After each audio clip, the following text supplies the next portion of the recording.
Hi guys, hope you're doing well. Welcome back to this channel. In today's video, I'm going to talk about 4 of my favorite sandalwood perfumes at different price points. Sandalwood is a note that is used in so many different ways throughout so many different perfumes. There have been world famous perfumes like Guerlain Samsara, Chanel Egoiste that are based heavily around sandalwood, and generally speaking, sandalwood is just loved by a great many people. So I figured I would talk about my 4 favorites. I consider these fragrances to be sandalwood dominant compositions, but there's a lot more going on, and I'll talk about each of them, and I'll list everything I talk about in the description. And I'm going to start from the cheapest and try to just work up to some of the more expensive options in my collection. So without further ado, let's talk about sandalwood.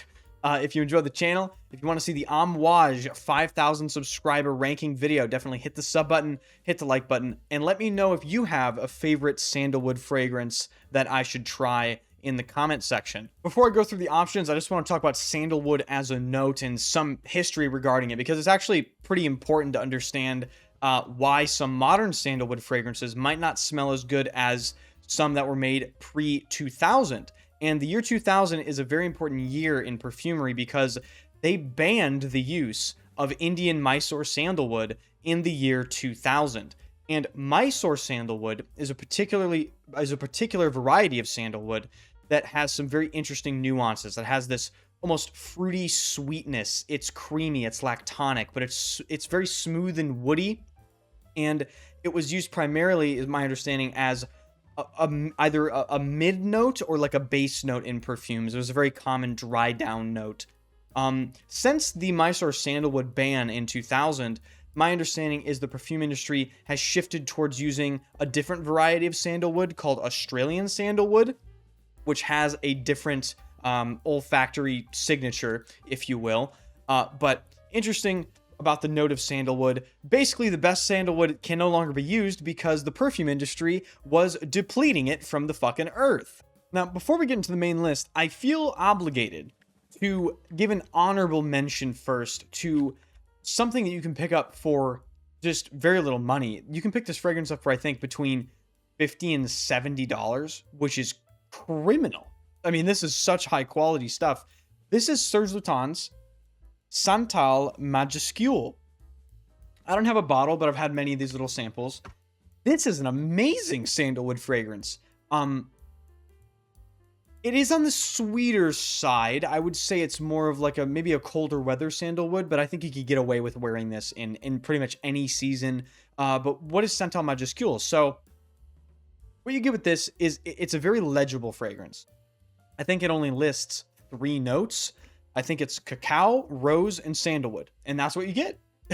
That's what you get. You get a very beautiful but true to cacao note. It's dusty. It's very slightly chocolatey, but not in an annoying dessert way. It's chocolatey in a very realistic chocolate dust way, if that makes sense. It's like a dusting of chocolate over the entire fragrance. But then this beautiful rose is really sort of the center stage note, in my opinion, in the opening. It's very fresh. It's very well balanced. I think it helps the fragrance not become too monotone, too basic. I would describe the rose in this fragrance as more of like a medium color rose, not too pink, but also not very dark, like velvety blood red. It's right in the middle. I don't really get many green aspects from this rose. It is mainly that true to rose smell. And then of course the sandalwood is this beautiful, very legible, slightly creamy, woody, clean, smooth sandalwood. For the money, like I said, you can pick this up on discounters all day, every day for between, I mean, I've seen it as low as 60 all the way up to about, maybe about 100 something for the big bottles. For that money, this is one of the best sandalwoods on the market, bar none. Don't overpay for it. Don't go spending, $300, but if you can find it for a great deal, this is amazing. All right, starting off this video with the first option, which is the cheapest option, but it's no slouch, okay? This is one of the best sandalwood fragrances ever made, in my opinion, and it's criminally overlooked in Chanel's catalog. Maybe some of you know what I'm going to show now. This is Chanel Egoiste. I have to make this distinction. This is not Platinum Egoiste. I do see a lot of people get confused between Platinum Egoiste and Egoiste. This is a completely separate fragrance and released before Platinum Egoiste. So, what do you get with Egoiste? Well, first of all, the price. It's about $140 for 100 ml. The bottles don't look like this anymore. This is a slightly older bottle. The newer bottles are like shorter and fatter, if that makes sense. They're more square. But man, this is such a beautiful fragrance. Guys, if you're looking for a unique, woody, warm, inviting, but also fresh fragrance to wear, like for any occasion, daily, Egoiste is going to be one of the best options, but also one of the best sandalwood options. So what do you get when you spray Egoiste? First off, you're met with this giant blast of cinnamon. It's a very true cinnamon as well. It's very warm, spicy. It's very cozy feeling, but it doesn't go too far in that gourmand, dessert-leaning direction. It's a very well-judged, well-balanced cinnamon that doesn't really go over any boundaries. You're not going to smell like a cinnamon dessert or anything when you wear this. There's a lot more going on than that, though. So you're also met with this beautiful rose note. And the rose in here, you might not pick it out unless you read the notes, but the rose does a lot of heavy lifting in the scent profile because it stops it from being flat and boring, in my opinion. The rose lifts the entire scent profile up and gives it this floral, fresh, almost pink rosy edge. But then you're met with the base note, which is, of course, sandalwood. It's this beautiful, well-balanced, woody, creamy, very slightly lactonic, maybe milky-leaning sandalwood. It's fresh, it's woody, it's unique, it's warm and spicy. And I think it's an absolutely killer fragrance. One of the most overlooked releases from Chanel. Famously, when Egoiste released, I think in 1989 or 1990, maybe, correct me if I'm wrong in the comments section, Egoiste was a commercial flop for Chanel. Nobody cared, which is why they made Platinum Egoiste. And since then, I think Platinum Egoiste is probably the more popular release, but I think Egoiste is the better release, at least in my opinion. So, if you're looking for a relatively inexpensive sandalwood fragrance, I understand it's still $140, but you're going to get great quality with Chanel. You can wear it daily. It's unique. Check out Chanel Egoiste. I think it's absolutely fantastic. All right, next up, a completely different type of sandalwood. And this is a very unique and beautiful type of sandalwood. This is Serge Lutens' Santal de Mysore. And you might be able to deduce from the name, this is a fragrance that tries to recreate the smell of that band Mysore Sandalwood without actually using Mysore Sandalwood. Now, I'm not sure about the release date of Santal de Mysore, but I think it's one of the older Serge Lutens releases. So maybe the original bottles did actually have Mysore Sandalwood. I'm not familiar with that. Maybe if any Serge Lutens knowers know any information, tell us in the comment section. But my understanding is Santal de Mysore tries to recreate Mysore Sandalwood's smell and facets and different nuances without using that material. This, compared to Egoiste, is a much more gourmand, almost dessert-leaning, very creamy, rummy, almost slightly fruity sandalwood. It's deeper, it's richer, it's woodier, it's way creamier, and this is more of a sandalwood or Mysore Sandalwood soliflor fragrance than Egoiste. Egoiste has a lot more going on that makes the fragrance different, but Santal de Mysore sort of commits into that sandalwood territory. But that being said, there's still a lot going on here. So, famously, Mysore Sandalwood apparently has this natural fruity nuance that's slightly sweet from the wood itself. And it is here. They did recreate it in here. There's a slightly sweet, fruity, but still fresh nuance to this smell. This is a little bit spicier. It's much more creamy. It's much more lactonic. It's sort of rummy and boozy. I think Luca Turin in his review, he called this rum cask as his description. I don't get, an overt rum feeling from this. It's more of like a boozy woodiness. But with that being said, if you want a sandalwood fragrance that's sort of dense and a bit heavier for the colder months, I would highly recommend Santal de Mysore. It is bewitching. It is a completely unbelievable fragrance. I love wearing this stuff. I just got it recently, and I've already gone through 2 or 3 mLs of this little sprayer here. So yeah, if you want a warm, inviting sandalwood for the colder months, Santal de Mysore I would highly recommend. Unfortunately, at least in the US, it's gonna be pricey. I think shipped to the United States, Santal de Mysore is somewhere in the order of $350. Not for the faint of heart, but if you really love sandalwood and you like the idea of what I just described, I would definitely try it. All right, next up is probably the most complex sandalwood fragrance I'll mention in this video, and this is from Neela Vermeire, and this is Trayee or Trayee. Absolutely gorgeous bottles. I mean, these bottles remind me of something Guerlain would do in like the 60s or the 50s. The Baccarat crystal and all that. I don't think that's Baccarat, but it is gorgeous, really heavy. I mentioned this is probably the most complicated sandalwood fragrance because there is a ton going on, but it is, in my opinion, at its heart, a spicy sandalwood fragrance. So when you first spray Trayee, you're going to get this very photorealistic, dry, spicy experience in the opening.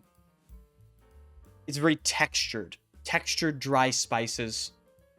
But as you go through the transition of this fragrance, you're going to be met with those dry spices complemented by a lot of florals. So I think there's jasmine in here. There's other florals in here. And the florals contribute just to give it this beautiful, just unbelievable, well-rounded sweetness with this amazing, like, floral lift, similar to the rose in Egoiste, where I said it kind of lifts the scent profile. The florals in here kind of lift this scent profile and give you something else to focus on rather than the dry, spicy, almost like kitchen spice vibe in the opening. But of course, the dry down is just the absolute most serene, kind of a musky, creamy, woody sandalwood. It's not as dense. It isn't as creamy or as rich as something like Santal de Mysore, but this is light and airy and refreshing, but it retains this really incredible, well-balanced, slight sweet edge. And, I've worn this fragrance quite a bit, and I still find it quite difficult to describe just because of how complex it is.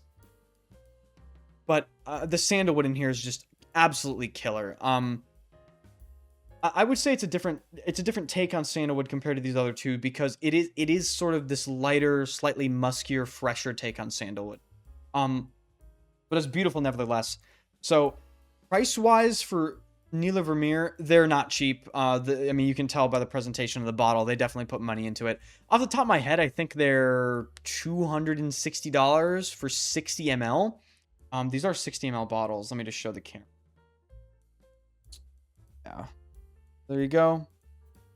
Yeah. Trayee is absolutely just one of my favorites. I picked that up sometimes last year, and you can't really tell, but it put a dent in the bottle. All right. Now on to my last option here. Another Chanel, this time from their Les Exclusifs line, the private collection. This gets compared to Egoiste, but I completely disagree. This is a totally different fragrance in my opinion. And this is Chanel Bois d'Iles. Bois d'Iles is so good. Oh my god. Okay, but this is this is the most unisex sandalwood I have shown you so far. If I really had to assign, genders to each of these fragrances, I think you can wear whatever you want. I would say Egoiste leans masculine. I would say Santal de Mysore arguably leans masculine, but it can be considered unisex. Trayee is unisex, but I think Bois is very, very unisex, if that makes sense.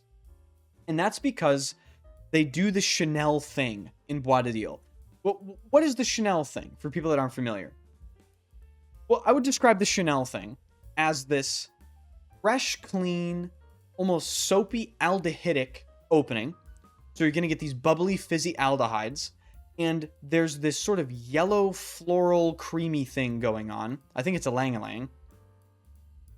But underneath that sort of fizzy bubbliness and the slight creamy, banana-y lang-a-lang, you're going to get the most beautiful, smooth sandalwood. It's similar to the sandalwood in Neela Vermeire Trayee, but it's not as musky, and it's a little bit deeper, and it's a little bit more creamy, in my opinion. It definitely does not have the spiciness that something like Egoiste has. It doesn't have the rose. This is a more... It's a more unisex take on the note, in my opinion. Off the top of my head, retail for Chanel... Unfortunately, guys, Chanel you're not going to be able to get at a discount most of the time, unless you know somebody. Bois, I think, is going to run you like $375 for 75 ml. And if you want the big boy 200 ml, it's going to be... Is it $600 fucking dollars now? I'm going to look this up, actually. So, depending on what size you get, it's going to be $550 for 200 ml. Longevity. I want to talk about longevity for all of these fragrances now. So, I would say all of these fragrances are actually quite long-lasting for what they are, and that is one of the qualities I personally find that sandalwood has, and I think that's why they use it as a base note. It does last, especially on skin as a skin scent, for quite a long time. The question I think you have to answer for yourself if you're interested in any of these that I mentioned is, what type of wear experience are you really looking for? Are you looking for something that's daily? Are you looking for something that's for a particular season or a particular event? I think all of these can be worn in every season, except for maybe Santal de Mysore, which I would consider to be heavier and denser and richer. Egoiste out of all of them is going to be the best price, bang for your buck. $140 for 100 ml, I think it's generous of Chanel, to be honest with you. This kicks the ass of the majority of new releases nowadays. I wouldn't even mention most releases nowadays in the same sentence as Egoiste. And maybe you can read between the lines there and figure out what I think about most of the designer releases nowadays. But that's for another video. So these are 4 of my favorite sandalwood perfumes. I think these are the only sandalwood perfumes in my collection that I own, and for me, they fill every single facet of the note that I want. Let me know if you've tried any of these in the comments section. If you enjoyed the video, be sure to hit the sub button, hit the like button, hype the video, comment if you know any other sandalwood fragrances I should try, and what your favorites are, and I will see you guys in the next video.